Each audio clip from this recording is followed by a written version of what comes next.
A maioria, hoje em dia, dos meninos e meninas que eu tô vendo nessa, são muito mais filhos do meio do que da visceralidade da condição. Da condição. Tá.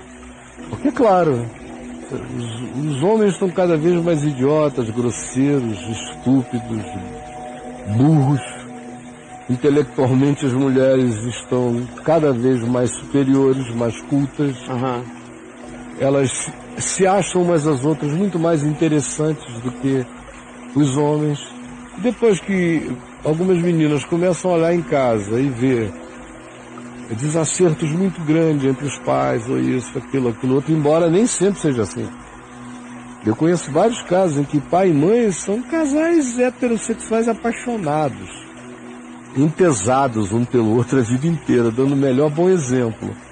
Mas os amigos, a escola, os games, a mídia toda está carregada de uma apologia sutil nessa direção.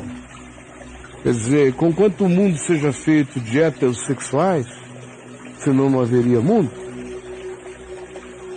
Não dá para não ter um mundo que não seja esmagadoramente heterossexual, sob pena da gente destruir a condição e a sobrevivência humana como entes do planeta. Então, conquanto seja assim, mas você veja que já é uma coisa quase que meio pecaminosa você afirmar a sua condição heterossexual, do ponto de vista do politicamente correto, é algo considerado meio agressivo. Já é quase um certo machismo de ogros, o cara dizer, eu sou hétero. E tem cada vez mais gente precisando dizer isso, em contraposição a uma outra forma de discurso que faz propaganda de todas as outras alternativas. Tem toda essa propaganda de gênero e essa discussão de gênero nas escolas, nos ambientes de colegas, nas turmas, nos filmes, nas saídas, nos papos. Com mais essa condição que eu descrevi antes, de encontrarmos uma masculinidade em crepúsculo, a gente está assistindo um momento na sociedade de crepúsculo do macho. O macho está em franco crepúsculo, sem saber o que fazer com o fato de ser macho, e de ser hétero e de ser homem. Então há um vazio imenso. Todo mundo precisa de carinho, quer carinho. Aí tem amigas carentes de um lado e de outro, nem todas são essencial e visceralmente gays. Mas perderam aquela inibição do toque, Antigamente as meninas às vezes já treinavam um beijo no garoto, na outra menina, não é? Deixa eu ver se eu estou beijando bem, beijava a amiga. Hoje em dia não é nem no outro garoto, não tem outros garotos, vamos nos beijar? Não tem mais treino, não tem mais treino, a gente vai brincar disso, até aparecer alguém legal. Bom, vai chegando uma hora que vai virando uma cultura de troca, assim como na heterossexualidade não se viveu muitos anos, e se vive cada vez mais amizades coloridas. Ou tipo, a gente não é nada a não ser gente que de vez em quando se come. Sim, tô ligado. E pronto. E isso não significa nada para nós. Mas às vezes a gente se come. Não é nada, é só um amigo. Ou seja, é uma massagem com um aplique vaginal. E um rola-rola. É um muito amigo. É um jiu-jitsu na guarda atolado. Então é meu amigo de rola-rola. E pronto. Ele é legal porque ele é uma faixa superior à minha, me ensina algumas coisas. É porque eles levam, né, na verdade, eles acham que a amiga é pra cu de outro, né? É pra cu de outro, tá com problema. É pra cu de outro. Então, claro que tem, e vai ter cada vez mais. Agora, isso não é a primeira vez na história da humanidade que acontece. Por exemplo, nos dias de Jesus, no Império Romano, o cara mais macho dava bunda de vez em quando, né? Dava, né? Dava muita bunda. Poxa. O exército quase não tinha gay. mas quase todo mundo dava bunda. Isso. Do exército romano. Júlio César. Júlio César. Júlio César, a fama dele era de ser o amante de todas as esposas e a bunda de todos os maridos. Isso, que maravilha. Júlio César, meus parabéns. César. Você era demais. Marco Antônio. Marco Antônio. Cleópatra lá, tudo bem, maravilha. Eu amo Cleópatra. Agora, um ano no campo de batalha sem mulher, tinha um recruta com uma bundinha branca, bonita, ou macia, tremulante. Aquele pombinho. Eu mandava chamar, ele fica aqui, cabo. Você cabe aqui.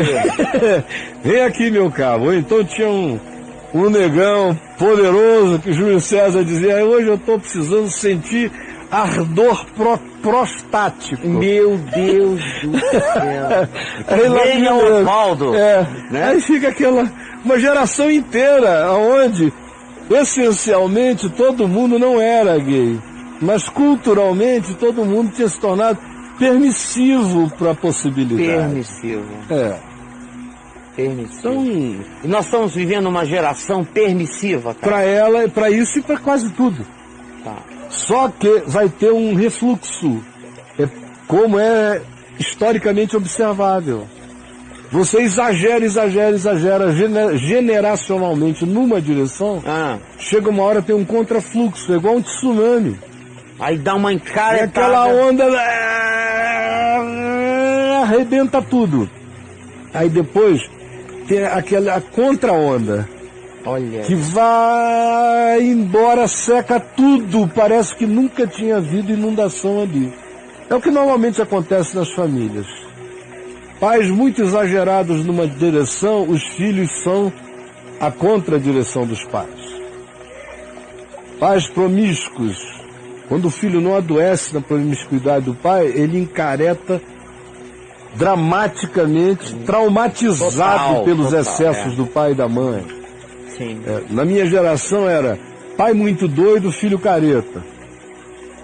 Quantos meninos eu vi, filhos de amigo meu?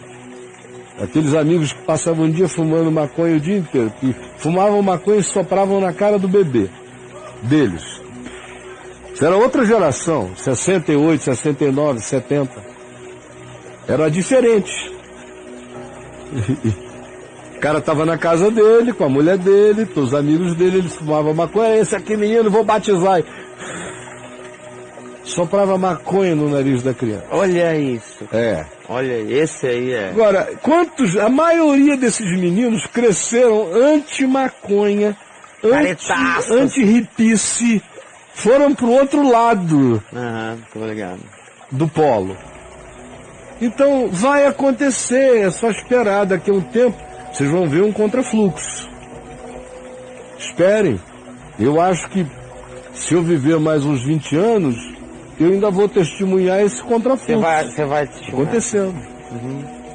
As coisas são assim, a gente não está vendo agora um ressurgimento nazista no mundo, inclusive no Brasil, uma geração toda interessada em candidatos, linha dura, direitistas extremados, militaristas, gente horrível, gente que a minha geração aborrecia olhar o espectro. E hoje tem jovens da idade que eu tinha naquele tempo, apaixonados por esse hitlerismo que a gente está vendo surgir na Terra. É um refluxo. É um refluxo. O refluxo de quê? Dos excessos cometidos. Quando é que isso foi crescendo no Brasil? Justamente nos excessos. Quando as minorias ganharam poder de maiorias. Quando tudo isso, você pega uma minoria e dá a ela um poder de maioria, e pega a maioria e dá a ela a desimportância de uma minoria, o que você vai criar? Você vai criar uma minoria exagerada e você vai criar uma maioria machucada que vai se complexar em relação a essa minoria e vai ser cada vez mais o oposto do que essa minoria representa. Aí surgem movimentos de qualquer que seja o tipo que você queira. Mas a psicodinâmica coletiva é essa. E é simples assim.